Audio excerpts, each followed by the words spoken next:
ஆண்டவராகிய இயேசு கிறிஸ்துவின் நாமத்தினாலே உங்கள் யாவருக்கும் 1638வது காலை மன்னா செய்தியின் மூலமாக உங்களை சந்திப்பதில் மிக்க மகிழ்ச்சி அடைகிறேன்.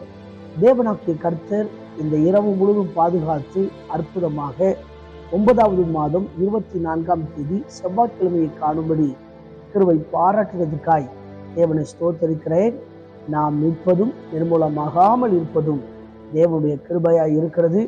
தொடர்ந்து தேவன் உங்களை ஆசீர்வதிப்பாராக, நடத்துவாராக, உங்களது தேவைகளை சந்திப்பாராக, உங்கள் குடும்பத்தை ஆசீர்வதிப்பாராக என்று சொல்லி ஜெபிக்கிறேன், வாழ்த்துக்கிறேன். ஒவ்வொரு நாளும் இந்த காலை மன்னா ஊழியங்களுக்காக ஜெபியுங்கள். தேவன் இதன் மூலமாய் மகிமைப்படும்படியாக. இந்த நாளிலும் நாம் யாருக்காக எதற்காக ஜெபிக்க வேண்டும் என்று சொன்னால், நம்முடைய தேசம் முழுவதும் ஊழியம் செய்கிற 5 வகையான ஊழிய குடும்பங்களுக்காக நாம் ஜெபிக்க வேண்டும். அவருடைய பாதுகாப்புக்காக, சுகத்துக்காக, தேவைக்காக நாம் ஜெபிக்க வேண்டும். இன்னும் 5 வகையான ஊழியர்களை கொண்டு தேவனுடைய ராஜ்யம் கட்டப்படுவதற்காக ஜெபிப்போம். விசேஷவனமாய் இந்த காலை மன்னாவை பார்க்கிற நீங்க அங்க வைக்கிற திருச்சபையுடைய போதகருடைய குடும்பத்துக்காக, சுகத்துக்காக ஜெபம் பண்ணுங்க. உங்க பாஸ்டருடைய குடும்பம் நல்லா இருந்தால் தான் சபை மக்கள் நல்லா இருக்க முடியும். இதில் தான் தேவனுடைய ஆசீர்வாதம் இருக்கு. தொடர்ந்து உங்க போதகருடைய குடும்பத்துக்காக ஜெபம் பண்ணுங்க. கர்த்தர் அவர்களை ஆசீர்வதித்து பயன்படுத்தி பராமரிப்பாராக. இந்த காலை மன்னா ஆதாரத்துக்காக எடுத்துக்கொண்ட வேதவசனம் மத்திய எழுதின சுவிசேஷம் 8ஆம் அதிகாரம் 26வது வசனம். அதற்கு அவர், அற்ப விசுவாசிகளே, ஏன் பயப்படுகிறீர்கள் என்று சொல்லி எழுந்து காற்றையும் கடலையும் அதட்டினார். உடனே மிகுந்த அமைதல் உண்டாயிற்று. எனக்கு பிரியமான கர்த்தருடைய பிள்ளைகளே, அன்பார்ந்த தேவ ஊழியர்களே, அருமையான நண்பர்களே, இந்த இடத்திலே வாசிக்கிறோம், அற்ப விசுவாசிகளை ஏன் பயப்படுகிறீர்கள். என்னுடைய செய்தியின் தலைப்பு, ஏன் பயப்படுகிறீர்கள். உங்க வாழ்க்கையில சில பயம் இருக்கலாம். எதிர்காலத்தை குறித்து, ஒருவேளை நிகழ்காலத்தை குறித்து, இப்பொழுது போய்கொண்டிருக்கிற பாதையை குறித்து, ஒருவேளை புதிய மாதம் பிறக்க போதே, இன்னும் சில நாட்கள் தானே உள்ளது, என்ன செய்ய போறோம், அதை குறித்து நீங்கள் பயந்து கொண்டிருக்கலாம். வேதம் சொல்லுகிறது, ஏசாயா 41:10, நீ பயப்படாதே, நான் உன்னோடனே இருக்கிறேன். இந்த வசனமானது இந்த சம்பவத்துக்கு அது ஏற்றாற் போல இருக்கிறது. மத்திய எழுதின சுவிசேஷம் 8ஆம் அதிகாரம் 23 27 வசனங்களை நீங்கள் வாசிப்பீர்கள் என்று சொன்னால், இங்கே இயேசு அவருடைய சீஷர்களும் திபெரியா கடல் வழியாய் அவர்கள் பிரயாணம் பண்ணுகின்ற படகுல இயேசு கிறிஸ்து தரை மார்க்கமாகவும் ஊழியம் செய்தார். அதே வேளையில கடல் வழியாகவும் படகு மூலம் பிரயாணப்பட்டு ஊழியம் செய்தார்.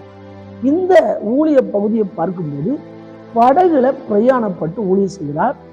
அவருடைய பேச்சை கேட்டு அவருக்கு கீழ்ப்படிஞ்சு 12 சீஷர்களும் படகுல பிரயாணம் பண்ணுகின்றனர்.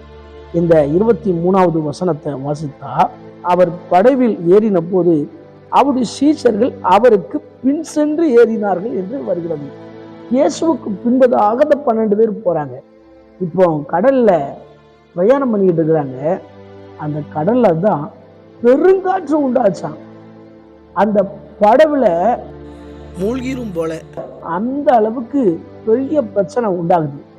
இன்னைக்கும் அநேக நேரங்கள்ல சிலர் சொல்லுவாங்க, இயேசுவை நம்பி இயேசுவுக்கு பின்னால வந்தா ரொம்ப பிரச்சனையா இருக்க, ஏன் தான் அவற்றை நெருங்க பாடுகள் உபத்திரவங்கள் ரொம்ப இருக்குன்னு சொல்லுவாங்க. அதுக்காகவே சில நேரத்துல சிலர் மேலோட்டமா சர்ச்சைக்கு வருவாங்க, மேலோட்டமா தேடுவாங்க. ஆண்டவருக்கு பின்னால ரொம்ப டீப்பா வரமாட்டாங்க. ஆனா சீஷர்கள் பாருங்க, இயேசுவுக்கு பின்பதாக வந்து கீழ்ப்படிந்து அந்த படகுல இருக்கும்போதுதான் அங்க பிரச்சனையே ஆரம்பிக்குது. பெருங்காற்று உண்டாகுது, பெரிய கடல், பெரிய காற்று அடிக்குது, பெருங்காற்று. ஆனா அதுல அவங்க பண்ற ஜெபம் என்ன தெரியுமா? ஆண்டவரே ரட்சியும், மடிந்து போகிறோமே அப்படின்னு சொல்லி ஜெபம் பண்றாங்க. இந்த சூழ்நிலை தான் இயேசு எழுந்து காற்றையும் கடலையும் அதட்டினாராம். உடனே உடனே அமைதல் உண்டாயிற்றான். சீஷர்கள் நினைச்சாங்களாம், காற்றும் கடலும் இவருக்கு கீழ்ப்படுகிறதே என்றார்களாம். ஏன் தெரியுமா? காற்றும் கடலும் அவர் கீழ்ப்படுச்சுன்னா படைத்தவர் தான் படகுல படுத்திருக்கிறாரு. அவருக்கு முன்னால எல்லாமே அடங்கிதான் ஆகணும். இன்னைக்கு உங்க வாழ்க்கையில இயேசுவுக்கு பின்பதாக வந்துகிட்டே இருக்கலாம். ஊழியத்தின் பாதையில அவருக்கு பின்னால போய்கிட்டே இருக்கலாம். சில பாடுகள், உபத்திரவம் பெருங்காற்றை போல இருக்கிறதா? ஒருவேளை என் வாழ்க்கையில தேவை பெருங்காற்றை போல இருக்கு, என்ன செய்வது தெரியல. சில நேரத்துல சிலருக்கு அவிசுவாசம் இருக்கும். அவிசுவாசமா இருக்க, என் வாழ்க்கையில எப்படிதான் முன்னேற போறேன்னு தெரியல. இயேசுக்கு பின்னால்தான் வந்துட்டு இருப்பாங்க, ஆனா அந்த அவிசுவாசம் இருக்கும். இதை பார்த்து கொண்டிருக்கிற அன்பான காலை மன்னா நேயர்களே, ஆண்டவர் உங்க கூட இருக்கிறார். ஏன் பயப்படுவீர்கள்? இந்த கேள்வியை ஆண்டவர் திரும்பவும் உங்கள்கிட்ட கேட்கிறாரு. ஏன் பயப்படுறீங்க? அந்த இடத்துல சீஷர்களா இருந்தாங்க. இந்த காற்றும் கடலையும் பார்த்த உடனே அற்ப விசுவாசிகளா மாறிட்டாங்க. ஆகவேதான் கேட்கிறாரு, அற்ப விசுவாசிகளே ஏன் பயப்படுறீங்க? ஒன்றை புரிந்து கொள்ள வேண்டும். காற்றையும் கடலையும் அதட்டினால் அவர் சொன்னபடியே ஆகிறது. ஆகவேதான் வசனம் சொல்கிறது, அவர் சொல்ல ஆகும், அவர் கட்டளையிட்ட நிற்கும். இன்னைக்கு அநேக நேரங்கள்ல நம்ம குடும்ப தேவை, தனிப்பட்ட பிரச்சனையை நம்ம சுமந்துகிட்டு இருக்கிறதுனாலதான் நம்ம என்ன செய்வதுன்னு யோசிச்சுட்டு இருக்கிறோம்.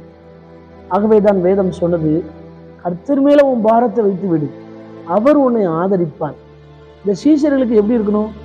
இயேசுதான் கூட இருக்காரு, அவர் தானே என்ன படகுல பிரயாணத்துல அவருக்கு பின்னால கூட்டிட்டு போயிட்டு இருக்கிறாரு, அவர் படுத்து தூங்குறாரு, இயேசு நித்திரை பின்னான்னு சொல்லி இந்த சம்பவத்துல மட்டும்தான் சொல்லப்பட்டிருக்குது. மற்ற எந்த இடத்துலயும் அவர் நித்திரையா இல்லை. அப்போ இயேசு நம்ம கூட இருக்கிறாரு, படகு மூழ்குனா அவரும் சேர்ந்து மூழ்குவாரு. அந்த எண்ணம், அந்த புத்தி, அந்த ஞானம் சீஷர்களுக்கு இல்லை. இன்னைக்கும் சில நேரத்துல சிலருக்கு எப்படின்னா, எனக்கு இந்த பிரச்சனையில நான் மூழ்கிடுவனோ ஒன்று புரிச்சுக்கோங்க. கர்த்தர் நம்ம மூழ்கிறதுக்காக அவருக்கு பின்னால வரல, அந்த பிரச்சனையை ஃபேஸ் பண்ணி அது மூலமா அவருடைய நாம மகிமைப்படணும், உங்களை இந்த பூமியில உயர்த்தி காட்டுன்னு சொல்லிதான் சில பெருங்காற்றை போல பிரச்சனைகள் நம்முடைய வாழ்க்கையா வருகிறது. அதை குறித்து பயப்படாதீங்க, எல்லாவற்றையும் கர்த்தர் மாற்றுவார். தங்களை மூடி பிரிப்போமா? எங்களை நேசிக்கிற சர்வ வல்லமுள்ள தேவனே, இந்த வேலைக்காய் வருகிறோம். தொடர்ந்து நாங்கள் கேட்ட வார்த்தையின்படி எங்களுடைய வாழ்க்கையினுடைய பிரயாணத்துல அநேக பிரச்சனைகள், அநேக காற்று, ஆண்டவர் கடல் போல சூழ்நிலை எங்களை சூழ்ந்து நிற்கலாம். எல்லாவற்றுக்கும் மேலாக படைத்தவர் நீர் இருக்கிறீர், எங்களை அக்கறைக்கு கொண்டு சேர்ப்பீராக.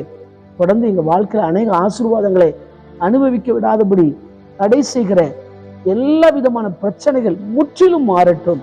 பிறந்த நாள், திருமண நாளை நினைவு கூறுகிற ஒவ்வொருவரையும் கர்த்தர் ஆசீர்வதிங்க. அவங்க வாழ்க்கையில சியோனிலிருந்து ஆசீர்வதிப்பீராக. கர்ப்பகால ஸ்திரீகளுக்கு குழந்தைக்கு வேண்டிய வளர்ச்சி, ஏற்றவல்ல சுகப்பிரசவத்தை கட்டளையிடுவீராக. இந்த நாள் முழுவதும் எங்களோடு கூட இருப்பீரா ஜெபிக்கிறேன். இயேசுவின் மூலம் ஜெபம் கேளும் ஜீவனுள்ள நல்ல பிதாவே, ஆமென். என் ஆத்துமாவே கர்த்தரை ஸ்தோத்திரி, என் முழுவதுமே அவருடைய பரிசுத்த நாமத்தை ஸ்தோத்திரி. என் ஆத்துமாவே கர்த்தரை ஸ்தோத்திரி, கர்த்தர் செய்த சகல உபகாரங்களை மறவாதே. ஆமென். ஆண்டு சுத்தமானால் மீண்டும் நாளை காலை புதிய காலை மன்னா செய்தியை சந்திக்கிறேன். அதுவரை தேவ கிருபை தாங்குவதாக. மாரநாதா, இயேசு வருகிறார். ஆயத்தமாவோம், அணுகிற ஆயத்தப்படுத்துவோம். ஆமென். அல்லேலூயா. Praise the Lord.